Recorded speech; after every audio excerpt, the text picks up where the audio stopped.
how can you adjust the volume on the iPad without using buttons? Let's get started. So if you are new on this channel, most definitely stay tuned by subscribing, and therefore you're not going to miss anything important.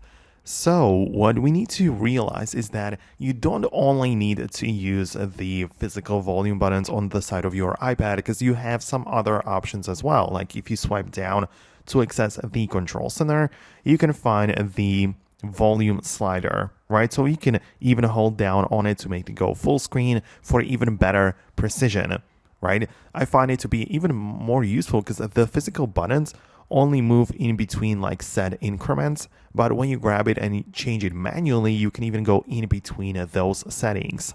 So that's pretty useful.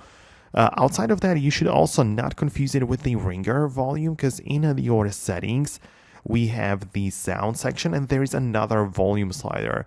And this one is for incoming phone calls and notifications and alerts, right? So this is something else. Also, you can change it or set it to be change with buttons. And if you have that turned on, then your physical buttons on the iPad will not change the content volume, but the ringer volume. So you can see there are plenty of variants and like alternatives on how you can use it.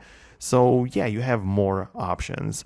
Let me know what you think about that below in the comments. If you still have some specific questions or something you're wondering about, obviously let me know about that below in the comments. Thanks a lot for watching, and I'll talk to you later in the future tutorials.